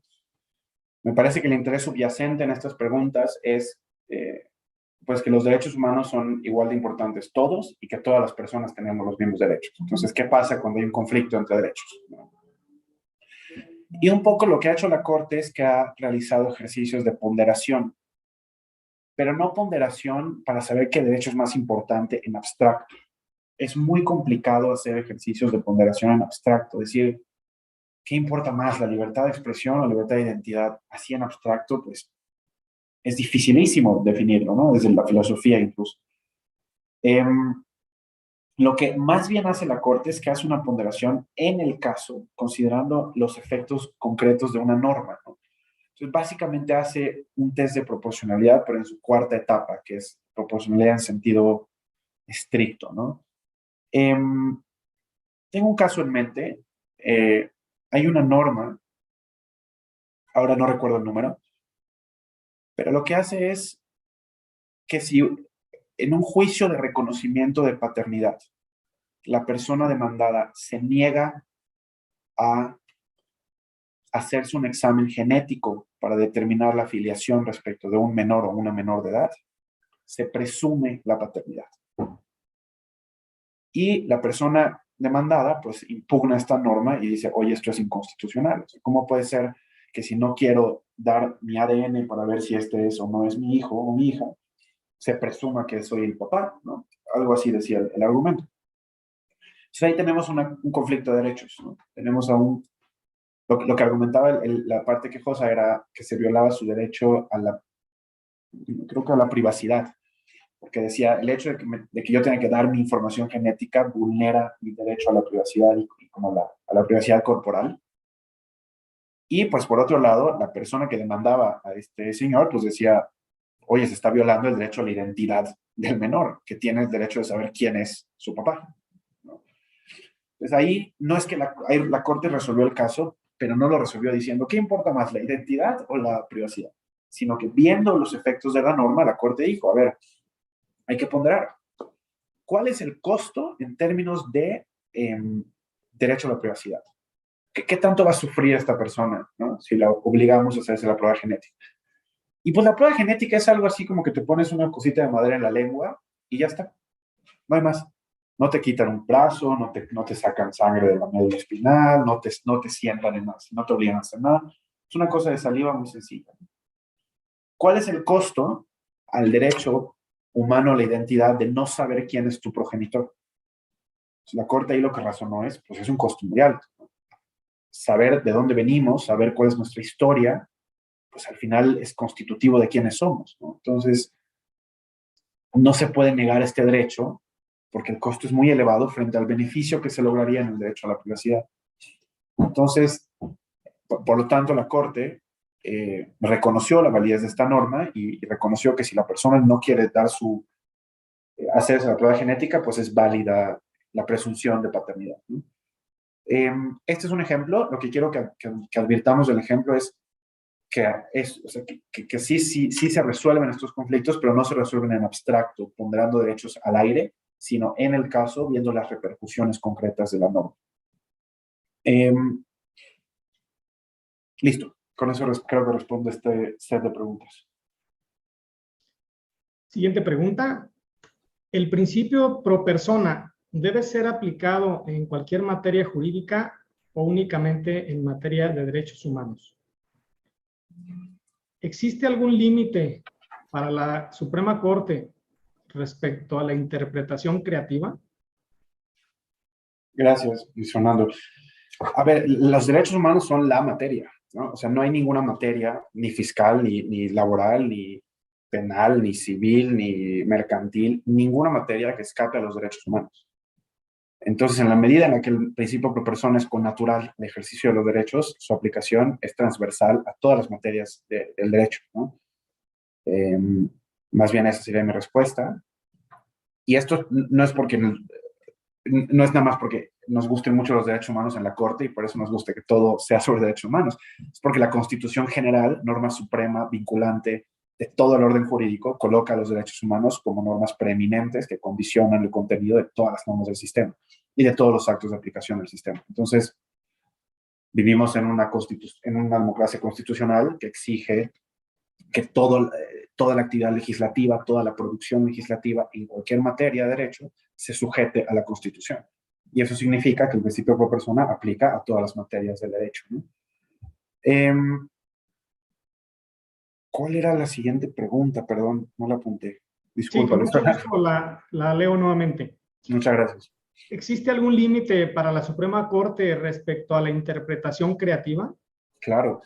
Sí, claro. Como lo vimos en la primera clase, ¿no? Los límites de la interpretación creativa son, los límites de la interpretación en general, ¿no? Son el texto, el lenguaje de la norma. Ahí si dice prohibido que pasen los perros, la Corte no puede decir prohibido que pasen los gatos, ¿no? Dice prohibido que pasen los perros. Entonces, el lenguaje de las normas limita la actividad interpretativa de la Corte. Los precedentes, por supuesto. O sea, si la Corte ya dijo, oye, prohibido que pasen los perros, se refiere a perros, no a lobos, no puede al día siguiente la Corte decir, bueno, creo que el lobo sí, nada más porque sí. Tendría que dar muchas razones. La dogmática jurídica. Si la dogmática jurídica ya definió de manera contundente y predominante que perro es un mamífero de 4 patas, etcétera, que procede de la familia canina, pues la Corte tampoco puede llegar a decir, no, yo creo que perro es murciélago. Y así, entonces la interpretación está limitada por un montón de factores, precedentes, doctrina, los métodos interpretativos también. O sea, no es cualquier método interpretativo, no tiene que ser alguno de los métodos que reconocemos en nuestra tradición jurídica. Y respecto a la interpretación creativa o constitucional o más extensiva, me parece que sí también está claramente delimitada la argumentación constitucional, ¿no? Al final, la Corte está dotando de contenido, derechos y principios que tienen propósitos muy claros, ¿no? Que buscan lograr ciertos estados de cosas, un nivel alto de salud, condiciones de igualdad material para las mujeres, por ejemplo. No es que puede decir cualquier sandez, tiene que decir cosas, tiene que dotar de contenido los derechos con criterios, lineamientos y parámetros que estén racionalmente conectados con la consecución de los fines que tienen los derechos humanos, ¿no? Y para esto pueden nutrir su actividad interpretativa de un montón de lugares. Primero está obligada a nutrirlas, por ejemplo, de las sentencias de la Corte Interamericana de Derechos Humanos. Pero además puede recurrir a las observaciones generales que hacen los comités de derechos humanos de Naciones Unidas, por ejemplo, al derecho comparado para ver cómo se han interpretado estas figuras en México y el mundo, para dotarles de contenido. Entonces, sí hay un montón de límites a la interpretación creativa que nos ayudan a hacer, o sea, a construir una propuesta interpretativa robusta, pero también que ayudan a que la ciudadanía vea el trabajo de la Corte y critique el trabajo de la Corte si le parece que lo que está diciendo es un disparate, ¿no? Entonces, me parece que sí hay límites y el estudio de esos límites es uno de los temas más apasionantes de la teoría del derecho, yo diría. Siguientes 2 preguntas. Dice así la primera. ¿La interpretación conforme es la base para resolver las acciones de inconstitucionalidad? La jurisprudencia emitida por este alto tribunal tiene el sentido de una sentencia interpretativa manipulativa. No y no, o sea, no, la interpretación conforme no es la base para resolver acciones de inconstitucionalidad. La Constitución general es la base para resolver acciones de inconstitucionalidad. Y la interpretación conforme es una herramienta que nos ayuda cuando estemos frente a una disposición que tiene varios significados posibles y uno de ellos sea constitucional y otros no. Y en ese momento elegimos, bueno, se escoge aquel entendimiento que es compatible con la Constitución, ¿no? Pero no es que sea la base de las acciones.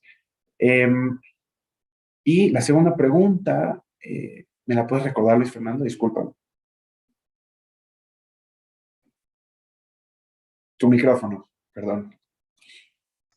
La jurisprudencia emitida por este alto tribunal tiene el sentido de una sentencia interpretativa manipulativa. Muchas gracias. Algunas sí, por ejemplo, matrimonio igualitario, la que leímos hoy, amparo en revisión 581-2012, es un ejemplo de una sentencia interpretativa manipulativa y especialmente de tipo sustitutivo, porque ahí lo que hizo fue sustituir o reemplazar hombre y mujer por personas. Entonces sí, algunas de las sentencias sí. Esto no es algo malo, es algo, digo, manipulativa parece que tiene una carga negativa, pero no es algo malo. Como vimos en clase, es una exigencia de la Constitución, a veces adecuar la ley a los mandatos constitucionales para hacer efectivos los derechos, ¿no? Los casos de igualdad y no discriminación son un claro ejemplo de ello. No basta con suprimir la norma o expulsarla del sistema, sino que hay que incorporar a las personas que están sufriendo la exclusión para que disfruten del derecho, ¿no? Últimas dos preguntas, maestro.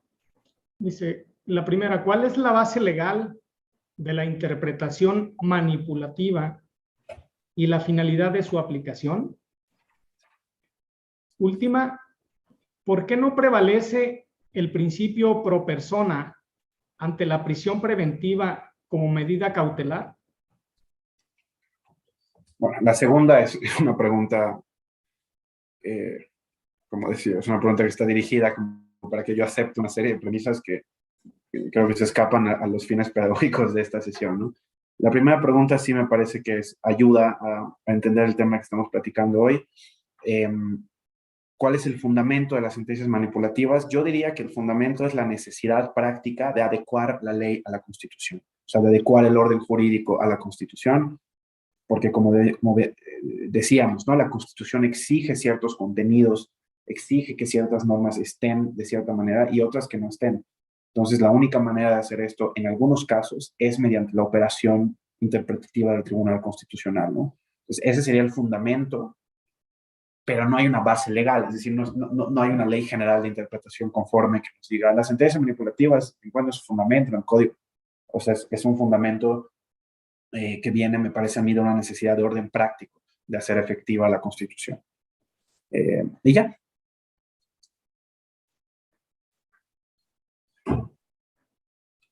Muchas gracias, maestro Miguel Óscar Casillas Sandoval. Antes de despedir esta sesión del diplomado, ¿quisiera usted cerrar con alguna conclusión o consideraciones finales? No, muchísimas gracias. Nada más una última vez agradecer, como siempre, a las Casas de la Cultura Jurídica, a la Dirección General de Derechos Humanos de la Suprema Corte de Justicia de la Nación por la invitación otra vez a este diplomado de juicio de amparo. Lo disfruto enormemente y pues encantado de haber estado con ustedes. Y mucho éxito a todas las personas que están inscritas en los siguientes módulos y en el diplomado. Muy buenas noches. En nombre de la Dirección General de Casas de la Cultura Jurídica y de la Dirección General de Derechos Humanos, agradecemos la participación del maestro Miguel Óscar Casillas Sandoval, de igual manera a las personas intérpretes de lengua de señas por el acompañamiento durante esta transmisión. Les recordamos que la quinta sesión del diplomado se llevará a cabo el próximo lunes 7 de marzo, en la que el maestro Arturo Guerrero Zazueta, secretario ejecutivo del Pleno del Consejo de la Judicatura Federal, desarrollará la exposición del tema Reforma Judicial 2021 y su impacto en el juicio de amparo. En relación a la sexta sesión del presente diplomado, queda en la misma fecha original del programa, es decir, para el jueves 3 de marzo del presente año, en donde el maestro Alonso Lara Bravo, subdirector general jurídico de la Dirección General de Derechos Humanos de este alto tribunal, expondrá el tema el juicio de amparo a la luz del artículo 25 de la Convención Americana de los Derechos Humanos. En la plataforma del diplomado, en la página de internet y en el canal de YouTube de Casas de la Cultura Jurídica encontrarán el vínculo de acceso a cada transmisión. Antes de concluir, hago del conocimiento de las personas inscritas en el presente diplomado que el jueves 3 de marzo es el último día para que registren en la plataforma de Casas de la Cultura Jurídica la asistencia de las sesiones correspondientes a los módulos 1 y 2, y el examen de dichos módulos se podrá realizar a partir del viernes 4 y hasta el 10 de marzo. La Dirección General de Casas de la Cultura Jurídica agradece a todas las personas que se conectaron a esta sesión. Tengan todos ustedes muy buenas noches.